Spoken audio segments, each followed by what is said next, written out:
Simply Dilsa podcast, where we celebrate living life one story at a time. I'm Dilsa Saunders Bailey, an independent author and self publishing consultant who loves stories and loves to share stories through my romantic suspense novels and by helping others reach their publishing goals. I specifically like to help those who want to write as a tool to help boost their businesses.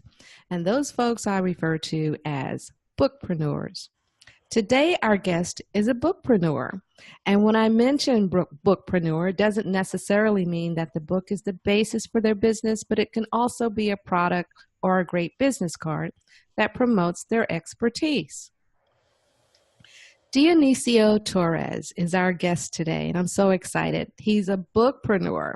He's also a motivational speaker, and he uses his book as a fantastic business card and a product for his motivational speaking business. Although I believe Dionisio's book was written not just as a business tool. Today, I want to talk to you about your book, Dionicio, because it's a tool that helps other people deal with a very, very serious topic. Now, that topic affects youth at risk, and it's something that Dionicio knows all too well. All too well. I just finished reading your book, and I have to tell you, my heart was so touched. I did shed tears reading your book because at a young age, Dionisio, you suffered a horrible tragedy that you've turned into a treasure trove of wisdom that has to be shared. I mean, all youth and young adults need to hear the message that you're sharing. So first of all, I want to welcome you today so you can help share that information. Thank you for coming on board. Well, thank you for inviting me, and good morning to you and to the millions of listeners you have. Oh, to God's ears, yes. And like I said, thank you for inviting me and for giving me the chance to talk on this platform. And I'm glad that I'm here, and let's get started. Okay. Like I said before, your book really touched me. I really could not put it down. And I want you to tell your readers, first of all, what the title of your book is and why the title of your book. Well, my title of my book is called My Second Chance with a New Vision. And the first part, I got my second chance because every time since the first motivational speech I did, I always said I always had a second chance in life. So once I got a chance to do the book, I was thinking about a title. So I got my second chance. And I was thinking, what can go good with that? And I put a new vision, because even though I lost my sight at a young age, the vision I had was different than the one I have right now. Wow, that's amazing. Now, when you were writing this book, because you describe everything so vividly, you're almost there with you going through the experience. Was it difficult reliving the moments when you lost your eyesight when you were shot? No, not because it doesn't impact me, but it doesn't impact me no more as a certain way that it used to, because when I go do my public speaking, that's what I talk about. So I'm just so used to it that I can't say it's affect me. It gets to me certain parts of the story, like in the middle. I can't lie, I get choked up a little every time I say it, but it doesn't affect me like the first time I spoke about it. It's amazing. I outlined a quote that you have in your book is that losing my vision gave me a new way of seeing things. Over the past years, I've learned to see people with my heart and not with my eyes. Is that why you went into motivational speaking? You can say that. Why I say that is because I'm not saying it's me, it's probably now majority of people, and sadly that's the way that we all think, is that a lot of times we value people uh, let's say, how they dress, how they act, without even knowing them. So without me being able to see the people, I judge them from the heart, from the way they think, not out of what they have, who they hang out with. Since I can't see none of that, the only way I can judge them is by the heart. And a lot of times that's how you get better understanding how persons are or who you're dealing with. And the motivation, it's I don't know. I'm a weird kind of person once you get down to it, but that's why I wrote that line. Just that's how now I how I see the people. That's amazing. I mean, that's a perspective we all need to have, not to look at what's on the outside, um, connect with the people on the inside. And I think that's what you do. I was reading one of the reviews from one of your former teachers, and he said that you connect with your audience so well that he described one particular, oh, maybe it's just every time he's seen you, that you can connect with youth at risk, that they stop, that they listen, that they pay attention to you. Do you, how do you think you actually connect with them? Is it because you're actually walking up on stage with your heart ready and open, or is there something that you're telling them? What are you telling them that's making them stop and listen? I guess you can say it's everything combined, because when I go speak, everything it's that I come out, I never have nothing written down. So every time you hear me speak, there's always something different that I say. So when you speak from the heart, you get to more people like that, because like in my case, a lot of people can see their self in my shoes because I went through this stuff. I'm not going up there talking about something that I haven't personally been through. And I guess a lot of times people, when, because I witnesses I witnessed that. I'm sorry.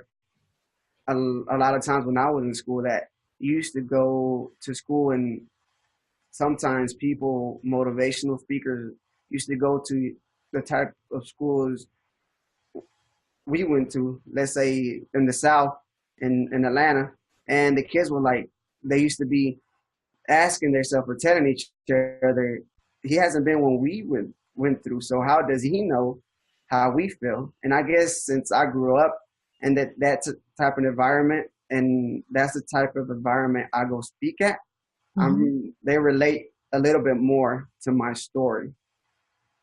That's what I think. I think you're right. I do think you're right. Now, you and I have a friend that's in common, Pauline. Pauline, she's always telling me about all the great things that you're accomplishing. But one of the things she's always telling me that you have a great sense of humor.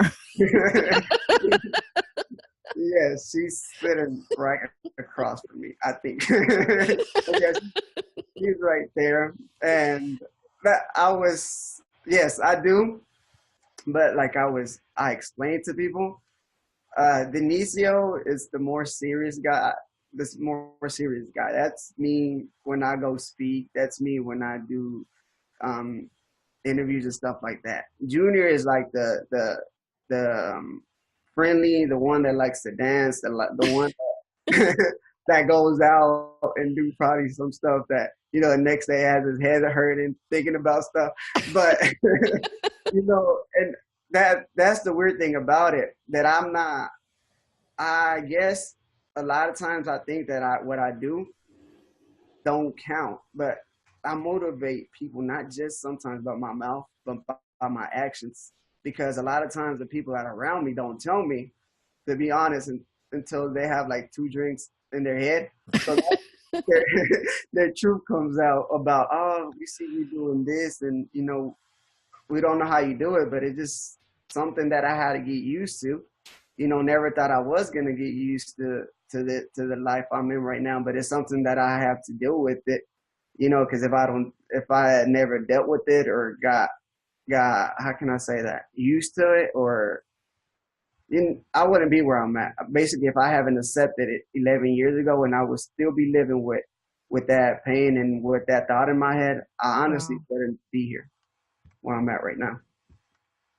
Well, what you're doing is fantastic. And I know you are affecting so many people's lives and so many that you'll never even know about. When they pick up your book or when they hear your voice, they hear your stories, you are, projecting something positive into their lives and probably changing a whole lot of lives out there. Now, tell us, where can we get your book and how can we book you for a speaking engagement? Well, you can find my book in Amazon, and the title is My Second Chance with a New Vision by Dionicio Torres. But the word second is actually the abbreviation, the number two ND. And also, if I ever do a speaking engagement and you're there, I'll have the books personally. So you can get them from there also. And the way to contact me is through my Facebook, Dionicio Torres, Dionicio Torres, Torres. I don't have no business Facebook. That's my personal Facebook. So y'all basically will see everything I do. And sometimes I try to post motivational stuff or funny stuff or stuff like that. Or when I do, when I do my speaking engagements, I actually put them where I do them at. Or my Okay. Gmail also is drt.denicio1 at gmail.com. And Denicio again is Dionicio, the number one at gmail.com. Fantastic. Wow. Well, you're such an inspiring young man. I want you to just keep it up. Don't ever stop. Just keep on moving forward. And I just want to ask you, I normally ask my guests for some sage advice, and you're too young for sage advice, aren't you? Well, But now you have, you've had the experiences that a lot of old people haven't had. So, what would be your advice? I'm going to make that sort of a two-level question. mhm. Your advice to people who want to write, since my platform is about writers. And the second one is, what advice would you have to someone, to a young person who feels that they don't have any place to go or they feel that they may be at risk? And can you help them? How do you have some advice for them? Okay. Yes, the first question for the writers, honestly, is not as hard as sometimes we make it seem. It's so much easy to do it once you get into it. A lot of times, like I say, it's the biggest barrier sometimes that we have is not the people around us, it's our own self.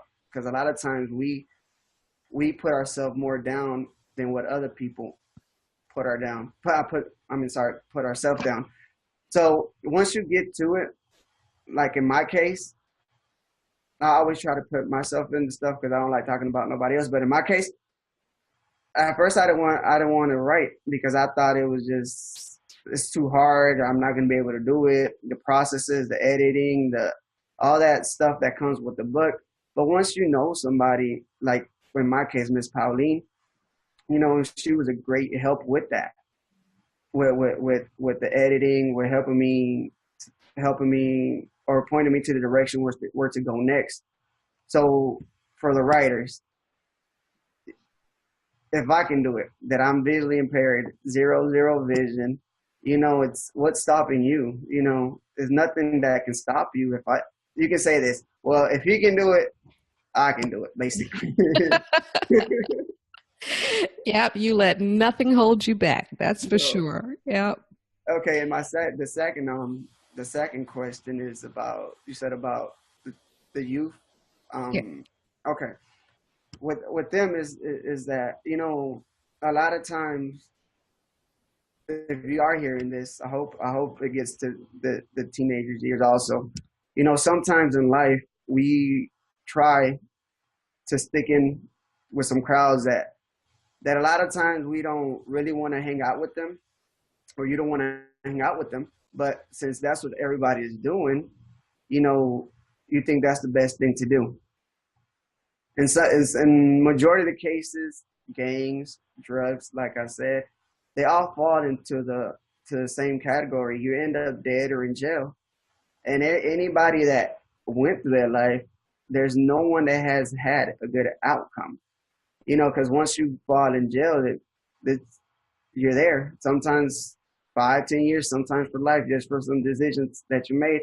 With the drugs, you might start with weed, alcohol, but they're just gateway drugs. Then you go on to crack, heroin, crystal meth, the harder drugs. And in my case, what I can tell y'all is that, I had a second chance. A lot of other people didn't get their second chance. That's why I'm happy because I'm here. I'm happy because I can talk about it, but you still have to go through stuff. Like in my case, I had to go through depression. I talk about that in my book a little. I had to go through suicide thoughts because I never thought that I was going to end up blind, like that. I always thought I was going to end up dead or in jail. Those two things I always thought about. I never thought I was going to end up with a disability. So, it's a lot of times people tell us stuff, older people, because they're wiser, but we don't want to listen to them because we just think that they just telling us because they don't want us to be happy or because they just mean. But it's actually the opposite of that. A lot of people that tell us stuff is because they went through it personally and they don't want to see us go through that same path that they went through back in those days. Yeah. I don't know. That was good. Back in our olden days, yeah. Yeah, yeah. It's nothing. If you look at it, it's nothing different. Like gang violence and stuff like that. Yeah, I had that in those days, and we have it now. So it's just a Yeah. lot easier. Basically, a little bit more elevated now than back in the days. But that's what we think. So I don't know. I don't know about y'all. 'Cause I'm not that old. Oh, I'm 27. So I was 16 when I lost my vision. So, but wow. So you're telling them if they don't feel comfortable with the group to move on, don't hang out with that group anymore, right? yes, because at the end of the day, uh, if they hang out with those groups, and I always say this, especially in high school and middle school. Let's say you're in high school. Once you graduate from high school, and we all witness this, that once you graduate from high school, that same crowd that you was in high school really doesn't matter because they all take the different roads. So what you're trying to live up to now, at let's say 14 to 18, it's temporary because once you graduate, I'm pretty sure if you have 100 friends in high school, when you're 30, there's probably gonna be one or two that you still probably talk to at that age. So what you're trying to follow right now, well, once you look back at it, once you're old, you're just gonna think, well, that was dumb. Well, like I said, you are a treasure trove of wisdom. Thank you. Yeah, that was I guess it's just life. dumb. And my parents always that they always gave me talks and stuff like that. Unfortunately, I didn't listen to them, but my dad always used to tell me stuff and some word of advice and wisdoms and stuff like that. But they Yeah. never listened to him. Yeah, Sure, I it's hard being didn't. young, it's hard. Well, Dionicio, thank you so much for joining us today. And I love talking to you. We're going to have to do this again. I might have to bring you back for another podcast. Well, I'll be glad to come, like I said, and thank you and thank your millions of listeners for listening to us. Don't forget to buy my book, My Second Chance with the New Vision. And I was telling Miss Pauline, and what she told me, don't say that people shouldn't see it as a purchase. They should see it as an investment in other Mhm. people's life, which is true. Like I told her a little before we got on here that, I don't see the purchase as my book as an income. If I sell 400 books, that's 400 books is 400 people I can change. That's the way I see it. I don't see it as money. It's for me. It's never about it. It has and never will be about the money. Because if I change a life in the time I have here in this world, I think I did at least something good. So Wow. yes. You are amazing. You are an amazing person. Now, I'm going to wrap it up now until next time, and I'll be talking to you again soon. Today's podcast was brought to you by simplydilsa.com and Good Show Publications. Visit Simply Dilsa to keep up with the Sperlings, the romantic series that is devilishly delicious and dangerous for a woman who is the obsession of more than one wealthy man. The problem is the one she loves is the one who may be the most lethal of them all. You'll have to read Dreams Thrown Away, Split Images, and No Tears for Dead Men to see if she can survive them. If you want to learn more about writing and publishing, especially independently, keep up with the Simply Dilsa blog, also at simplydilsa.com. Subscribe to the Simply Dilsa newsletter. Today's background music is Surface by Lockspeed. Thank you.